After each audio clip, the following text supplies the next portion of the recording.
कोई भी सपना साकार करने के लिए सबसे जरूरी है सही कोच का होना। चुनिए सक्सेस एकेडमी रायपुर को और करें अपने IAS PSC और व्यापम का सपना साकार। Download the app now. Hello friends, मैं धर्मेंद्र साहू, मेरे साथ छत्तीसगढ़ पढ़ रहे हैं, जिसमें से हम पंचायती राज स्टार्ट किए हैं। इसके प्रीवियस वीडियोस में हमने ग्राम सभा को बहुत अच्छे से देखा। अब आते हैं हमारा 243B कॉन्स्टिट्यूशन ऑफ ग्राम सभा। ठीक है, ये ग्राम सभा को बहुत अच्छे से देखा, ग्राम पंचायत को देखा। अब ग्राम सभा का कॉन्स्टिट्यूशन जो है, मतलब उसकी गठन कैसे होता है, इसके बारे में हम बात करते हैं। तो पंचायतों का गठन किस आधार पर होता है, ध्यान दीजिएगा। तो पंचायतों का गठन, पंचायत क्या है मैं बता चुका हूं। पंचायत बोलने से, है ना, पंचायत याद रखिएगा, पंचायत बोलने से सीधा सीधा आशय यहाँ पर एक गांव से होता है, और वो गांव की जो मिनिमम पॉपुलेशन है, ठीक है, पॉपुलेशन जो है कितनी होनी चाहिए भाई, ये आबादी। ठीक है, तो प्रीवियस वीडियो में शायद मैं 500 बता दिया था, जो कि अपडेट हो चुका है, उसको अपडेट कर लीजिएगा। करेंटली ये देखा जाता है किस पर, 1000 जनसंख्या पर। ठीक है, 1000 जनसंख्या पर इसको लिया जाता है। तो इसको याद रखिएगा, शायद मैं 500 बोल चुका हूं आपको प्रीवियस वीडियो में, तो इसको करेक्ट कर लीजिएगा। ठीक है, तो ग्राम पंचायत का जो गठन होगा वो 1000 के आबादी वाले गांव पर होगी। अगर 1000 के आबादी नहीं है तो क्या होगा, एक से ज्यादा गांव को वहां पर अटैच कर दिया जाएगा, और उसको मिला करके, चाहे वो 2 हो सकते हैं, 3 भी हो सकते हैं, व्हाटएवर। ठीक है, जब तक उनकी 1000 जनसंख्या नहीं होती है तब तक वो पंचायत जो है वो नहीं बनेगा भाई। सिंपल सा कॉन्सेप्ट है। तो यहां पर एक या एक से अधिक जो गांवों को मिलाया जाता है, उसका आशय यहां पर यही है, 1 और मोर देन 1, ठीक है, विलेजेस, ठीक है, can be form by the gram panchayat. तो वो ग्राम पंचायत में एक या एक से ज्यादा हो सकते हैं। देन अगर हम बात करें कि इसके और क्या क्या होंगे, तो मैंने बता दिया था कि इसके ग्राम सभा के सदस्य होते हैं। ठीक है, वो ग्राम सभा के सदस्य होते हैं। पंचायत सदस्य कौन कौन होंगे, तो पंचायत सदस्य होते हैं, पंच होते हैं, सरपंच होते हैं और उप सरपंच होते हैं। साथ ही साथ आपका जो ग्राम सचिव है वो उसका अधिकारी होता है, प्रशासनिक अधिकारी, एडमिनिस्ट्रेटिव ऑफिसर वाला जो काम करता है, एडमिन वर्क पूरा वही देखेगा। ठीक है, इसके अलावा हम देखते हैं कि और कौन कौन इसमें सदस्य जो है वो बन सकते हैं। ठीक है, तो ग्राम पंचायत के सदस्य, जिला पंचायत के सदस्य, और इसकी संरचना की अगर हम बात करेंगे, ठीक है, तो यहां पर एक तो ग्राम पंचायत हो गया, एक होगा जनपद, ठीक है, और एक है जिला, मतलब इसी में ही। इसको मैं अभी ऐसे ही लेके चल रहा हूं, फिर से नंबर डालेंगे तो गड़बड़ होगा, है ना, जिला। अब देखिए यहां पर जनपद में, ठीक है, जनपद और जिला ये बड़ा इंपॉर्टेंट रोल प्ले करता है। जनपद के जो सदस्य होंगे, ये आपको पता है कि सदस्य होते हैं इसमें, फिर अध्यक्ष होगा, उपाध्यक्ष होगा। यहां पर 20% जो मेंबर, वो सरपंच जो होंगे, सरपंच, ठीक है, कहां, विलेजेस के 20% सरपंच जो होंगे वो मेंबर्स होंगे। याद रखना, मेंबर्स किसके भाई, जनपद के। जनपद के मेंबर्स होते हैं कौन, तो 20% जो सरपंच होंगे। 20% इसलिए क्योंकि ये 5 साल की अवधि होगी। ठीक है, 5 साल की अवधि होती है सबकी, तो 20% सरपंच को ले लिया जाता है, और 1 साल में, ठीक है, इनकी जो सदस्यता है फॉर 1 ईयर, ठीक है, वो 1 ईयर ही रहता है। तो ये क्या होगा, रोटेशन में चलेगा। ठीक है, और उसको दोबारा मौका नहीं मिलेगा। दोबारा मौका इसलिए नहीं मिलेगा क्योंकि अगला सेशन आ जाएगा। ठीक है, तो यहां पर 20% सरपंच को बना दिया जाएगा, मतलब उनके सदस्य बना जाएंगे। फिर उसका अगला 20% ऐसा करके 5 साल में, ठीक है, ये 20% करके सबको सदस्यता मिल जाती है। इसलिए याद रखना 20% जो सरपंच होते हैं, ठीक है, इसको 1/5 आप भी बोल सकते हैं, 1/5। ठीक है, सरपंच लोग क्या बनेंगे भाई, सदस्य बन जाएंगे जनपद के। ठीक है, जिससे क्या होगा कि सबको मौका मिलेगा, 1 साल के लिए बनेंगे, इसलिए 20% करके वो कंप्लीट हो जाएगा और सबको मौका जो है वो मिलता है। वैसे सेम अगर जिला पंचायत के बोलेंगे तो ईच एंड एवरी, तो एवरी, ठीक है, प्रेसिडेंट ऑफ, ठीक है, एवरी प्रेसिडेंट ऑफ जनपद, ठीक है, ये जनपद पंचायत के अध्यक्ष, जो अध्यक्ष हैं, ठीक है, किसके, तो जनपद पंचायत के, जनपद पंचायत। तो जनपद पंचायत बहुत कम होते हैं जिले में, है ना, 4 होते हैं, 5 होते हैं, देख देख कर, उससे ज्यादा होते ही नहीं है। 3 या 4 मुश्किल से आपको मिलेंगे जितने वहां पर जनपद है, ब्लॉक हैं। ठीक है, तो वो बाय डिफॉल्ट जिला पंचायत के मेंबर होंगे। समझिए, जो सरपंच है वो जनपद के मेंबर हो रहे हैं और जनपद के जिला हो रहे हैं। मतलब जनपद पंचायत के जो अध्यक्ष हैं, सीधा सीधा प्रेसिडेंट की बात कर रहे हैं हम जनपद की, ठीक है, वो मेंबर्स होते हैं बाय डिफॉल्ट जिला पंचायत के। और ग्राम पंचायत में जो सरपंच होते हैं वो बहुत, अब देखो एक जनपद के अंदर बहुत सारे सरपंच आ सकते हैं, ठीक है, तो इसीलिए 20% मतलब हो सकता है 50 गांव आ जाए एक ही जनपद पंचायत के, तो 50 के 50 मेंबर तो वहां पर पॉसिबल नहीं है, इसीलिए 20% को दिया जाता है। 20% जो सरपंच होंगे वो इसके मेंबर बनेंगे और कुल मिलाकर के 5 साल में सबको मौका दिया जाता है, सभी सरपंच को मौका मिल जाता है, ठीक है, क्योंकि एक बार जो वहां पर नॉमिनेट होता है वो उसकी सदस्यता जो उसका मेंबरशिप है वो सिर्फ 1 ईयर के लिए रहती है सरपंच वाले में, इसको याद रखना। और यहां पर जो जिला पंचायत है, ठीक है, उसमें बाय डिफॉल्ट जनपद पंचायत के अध्यक्ष हैं वो मेंबर्स होते ही हैं, ठीक है, बाकी वो मेंबर्स तो हैं ही। इसके साथ साथ 2 चीजें और सुनिए जो कि एग्जाम में आता है, ठीक है, विधायक और आपके सांसद सॉरी, देखो लोकसभा या राज्यसभा के सांसद, मैं बोलूंगा लोकसभा या राज्यसभा के सांसद जिला पंचायत के मेंबर होंगे। वहीं विधानसभा या विधान परिषद के विधायक, मतलब विधायक जनपद के और सांसद जो है जिला पंचायत के बाय डिफॉल्ट मेंबर होते हैं। अब वो कैसे, समझिए, अगर उनका नाम ठीक है उस पर्टिकुलर जिला पंचायत में, जैसे कि हम महासमुंद लोकसभा क्षेत्र की बात करते हैं, तो महासमुंद लोकसभा क्षेत्र के अंतर्गत गरियाबंद का भी आता है और धमतरी का भी कुछ हिस्सा आता है, तो इसीलिए पार्सली आता है, या तो फुली आएगा, या तो फुली होलसेल आएगा, महासमुंद पूरा आ गया, गरियाबंद पूरा कवर हो जाता है, और धमतरी का भी कुछ हिस्सा महासमुंद लोकसभा क्षेत्र में आता है, 3-3।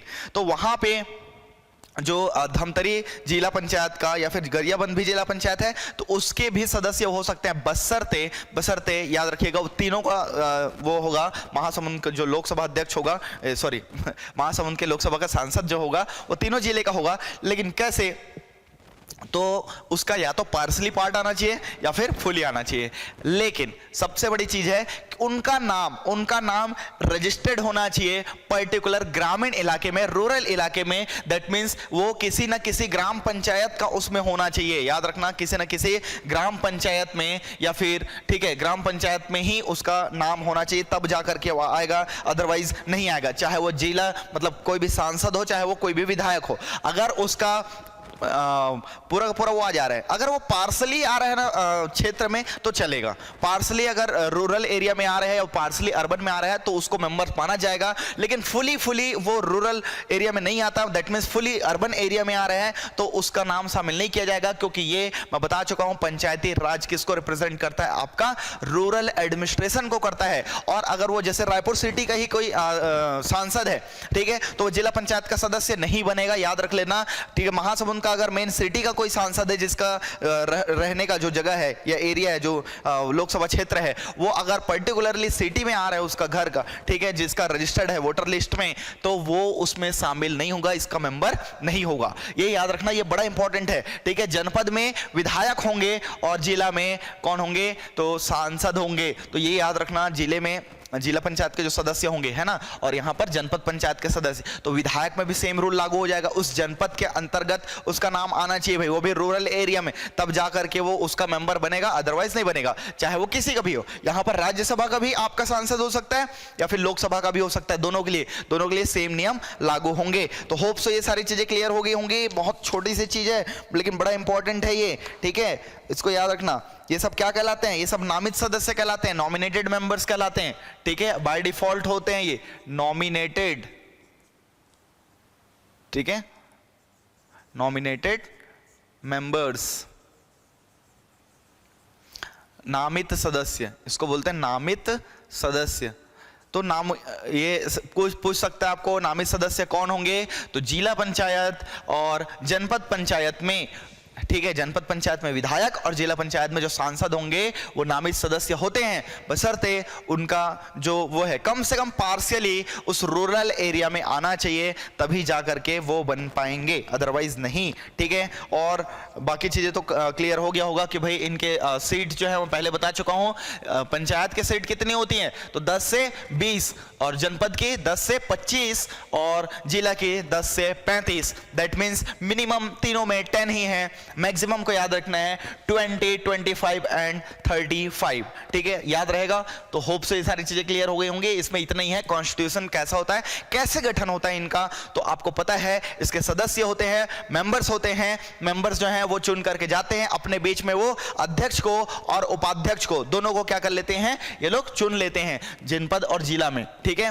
क्या करेंगे, मेंबर्स अपने बीच में प्रेसिडेंट और वाइस प्रेसिडेंट को या डिप्टी प्रेसिडेंट को क्या कर लेंगे, आपका ये खुद आपस में इलेक्ट कर लेते हैं। इनडायरेक्टली इलेक्ट हो रहा है भाई, इलेक्ट हो रहा है, नॉमिनेट नहीं हो रहे हैं, तो इसको याद रखिएगा, ठीक है। तो ये क्या हो जाएंगे, ये इतने मेंबर्स यहां पर होंगे। और जनपद के कौन कौन सदस्य होंगे, तो ये सरपंच भी होंगे 20%, और कौन होगा, तो विधायक भी होंगे जिनका नाम उस जनपद में या रूरल एरिया में कम से कम पार्सली आता हो, फुली तो नहीं लेकिन पार्सली, फुली भी आता है तो 100% रहेगा, लेकिन पार्सली आएगा तभी होगा, अदरवाइज फुली उनका एरिया अगर अर्बन एरियाज में आता है तो वो उसका मेंबर नहीं होगा, उसको याद रखना है। जिला में भी जनपद के अध्यक्ष पूरे इसके मेंबर होंगे, और जो सांसद होते हैं चाहे राज्यसभा के हो या लोकसभा के, उनका नाम अगर रूरल एरिया में है, फुली पार्सल या कम से कम पार्सली है, फुली अर्बन एरिया में नहीं है, ठीक है, तब जाकर के वो इसके मेंबर बनेंगे, अदरवाइज वो एलिजिबल नहीं होते हैं। तो होप से ये चीजें क्लियर हो गई होंगी, ठीक है। 1/5 या 20% वाला याद रख लेना। जिला में आपका जनपद के जो अध्यक्ष हैं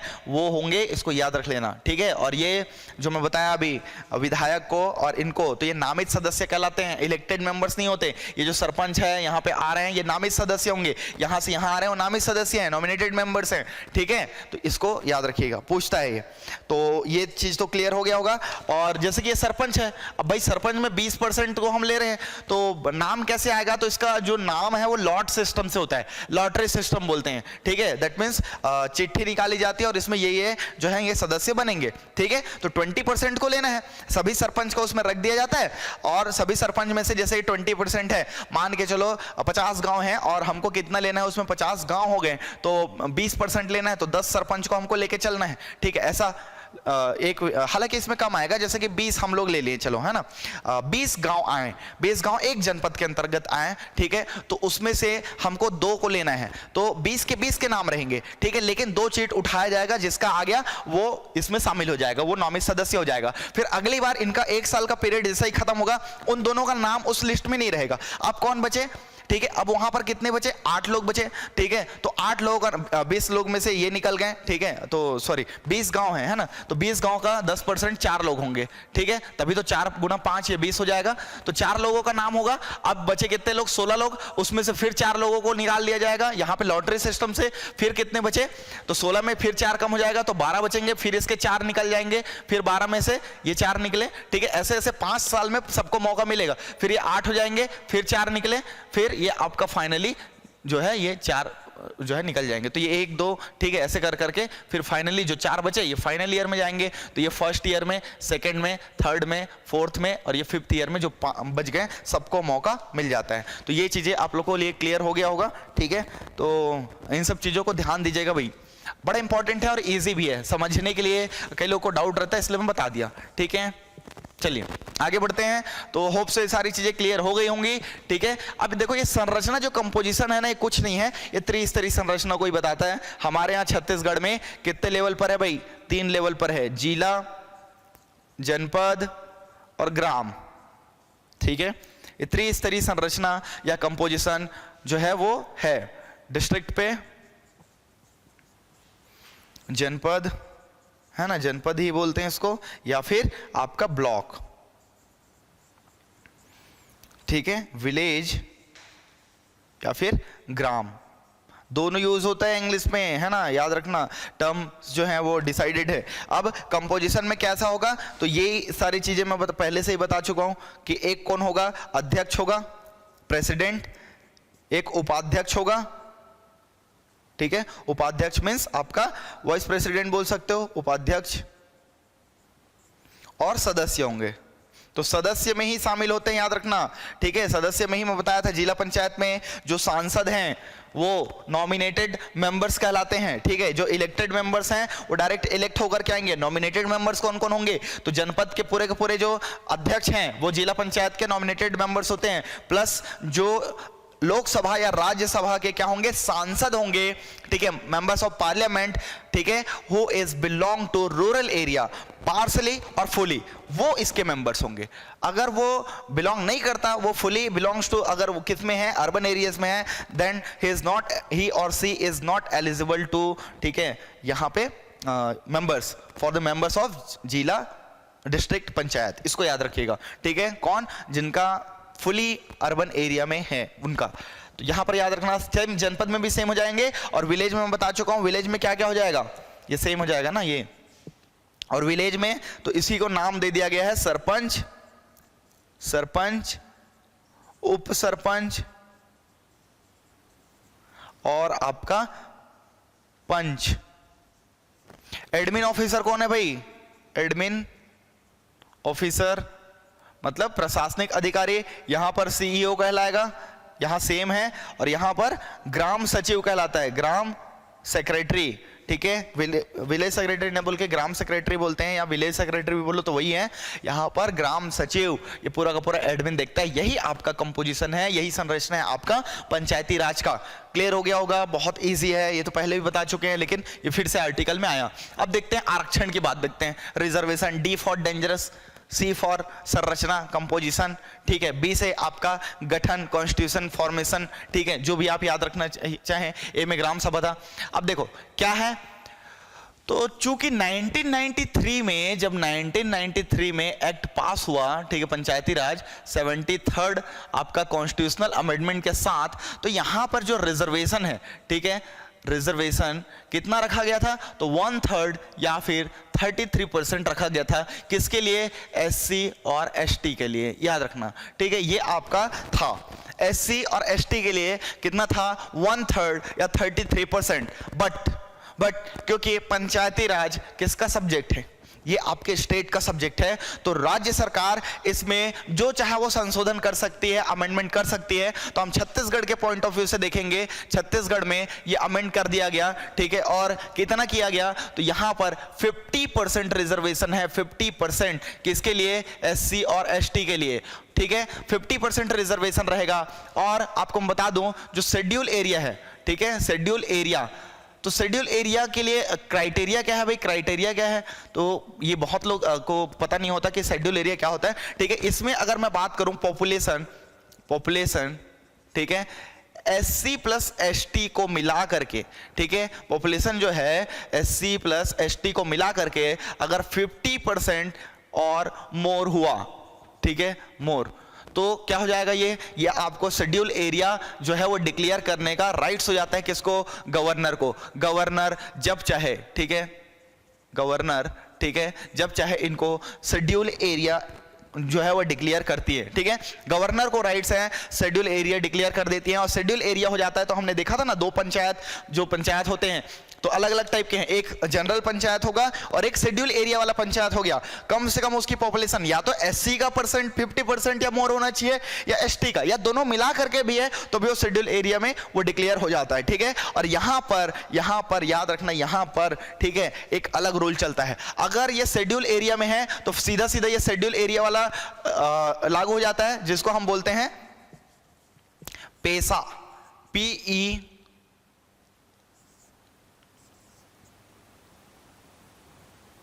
ठीक है, panchayat extension schedule area act, ठीक है, पेसा।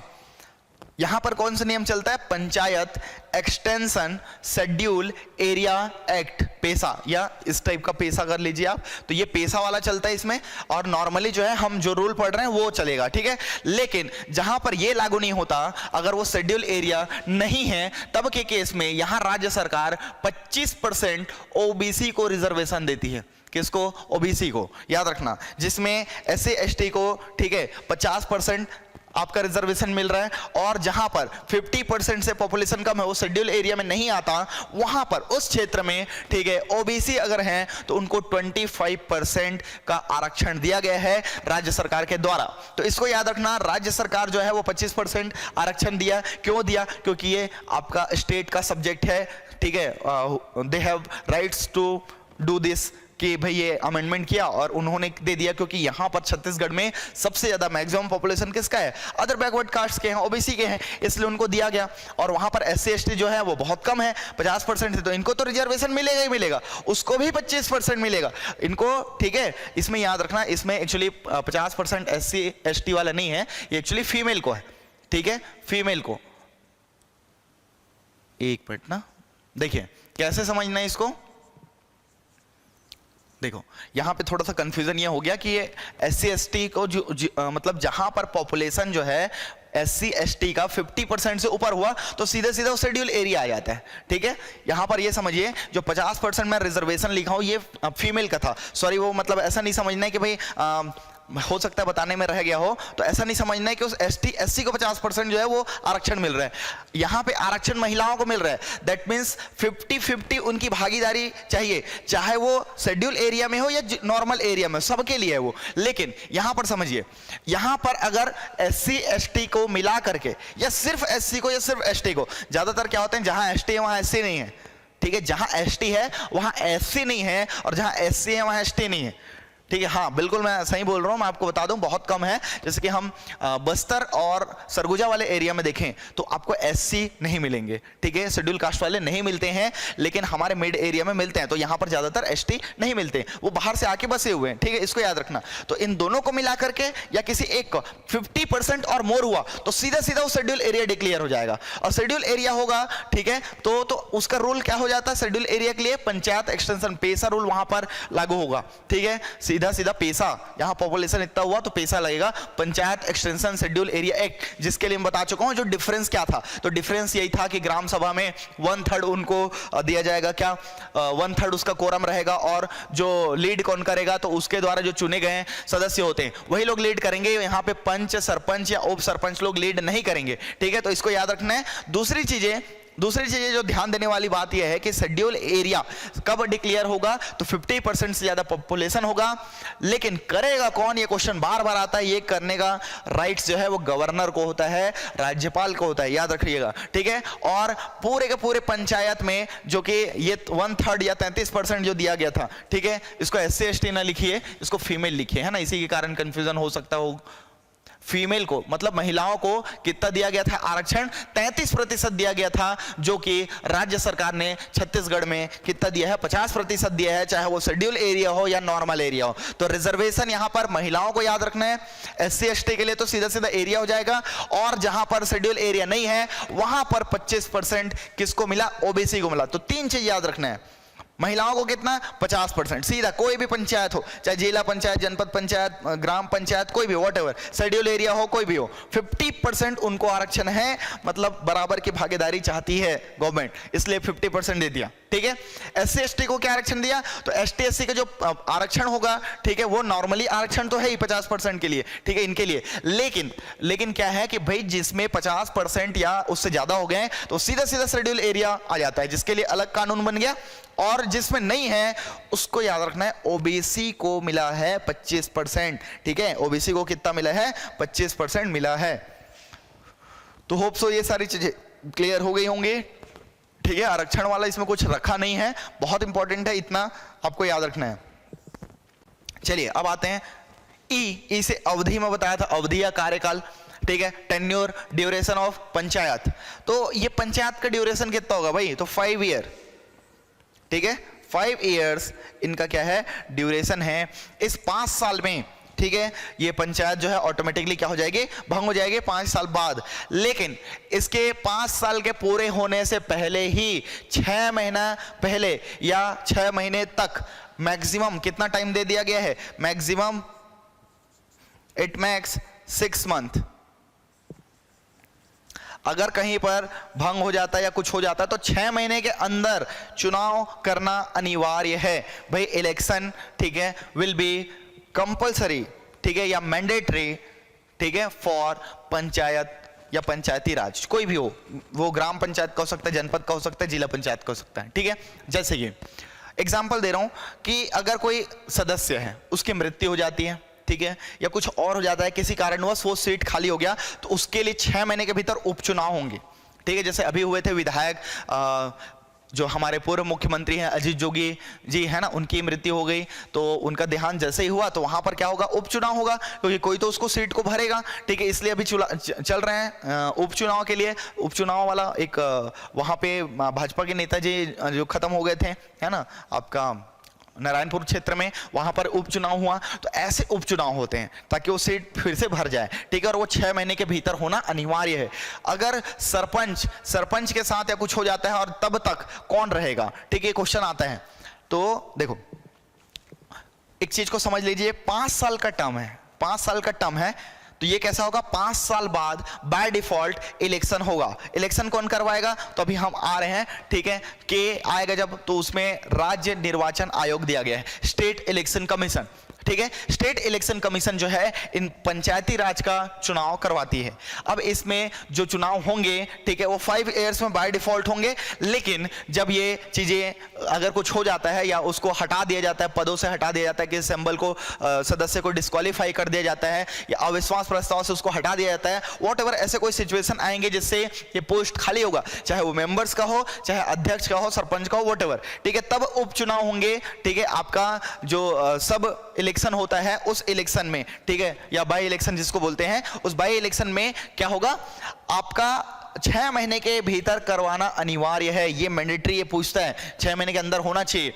और जो न्यू रिक्रूट होकर के आएगा, जो न्यू मेंबर इलेक्ट होकर के आएगा, उसकी अवधि, जो उसका टाइम पीरियड है, ठीक है, वो इस दिन से 5 ईयर गिना जाएगा। दैट मीन्स वो रिमेनिंग टाइम के लिए रहेगा, ठीक है। रिमेनिंग हो सकता है 2 साल बाद किसी सदस्य की मृत्यु हो जाती है तो वहां पर उपचुनाव होंगे, तो रिमेनिंग टाइम पीरियड के लिए, तो वो कितने टाइम के लिए बनेगा भाई, वो सिर्फ 3 साल के लिए बनेगा, क्योंकि 5 साल पूरा हो गया। अगर 4 साल बाद हुआ किसी की, अगर 4 साल बाद कोई हटा गया, ठीक है, तो वह कितने टाइम के लिए रहेगा, सिर्फ 1 साल के लिए। और अगर 4.5 साल बाद किसी की मृत्यु हो रही है तब कितने के लिए रहेगा, क्या सिर्फ 6 महीने के लिए। तो यहां पर 4.5 साल अगर हो चुके हैं तो उसमें इलेक्शन कमीशन चुनाव करवाएगी ही नहीं, क्योंकि उसको 6 महीने का टाइम है, क्योंकि एक बार चुनाव होना ही है, ठीक है। वो 6 महीने के लिए क्या बनेगा, इसलिए 4.5 वाले में जरूरत नहीं पड़ती है। लेकिन याद रखना, ठीक है, कोई भी जो अगर उपचुनाव में होकर के आता है या रिमेनिंग मतलब कोई भी बाद में बनते हैं तो रिमेनिंग टाइम पीरियड के लिए ही बनता है,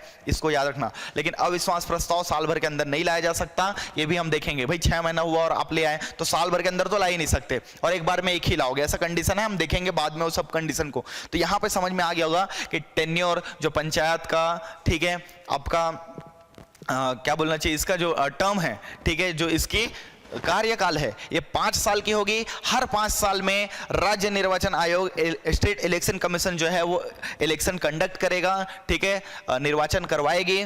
और यह 6 महीने के भीतर, ठीक है, किसी भी हाल में होना अनिवार्य है, ठीक है। ये आपको पहले से पता होना चाहिए कि भाई ये 6 महीने से ज़्यादा इनको टाइम नहीं मिलता। अगर किसी सदस्य को हट जाते हैं, वो इस्तीफा दे देता है या उसकी मृत्यु हो जाती है या उसका अविश्वास प्रस्ताव से हटा दिया जाता है, तो वहाँ पर उपचुनाव या बाई इलेक्शन होते हैं। वो इलेक्शन से जो बंदा इलेक्ट होकर के आएगा वो सिर्फ और सिर्फ रिमेनिंग टाइम के लिए रहेगा। अगर 2 साल बाद आ रहा है तो 3 साल की रहेगा, 3 साल बाद आ रहा है तो सिर्फ 2 ही साल के लिए रहेगा, 4 साल बाद आ रहा है तो 1 ही साल के लिए रहेगा।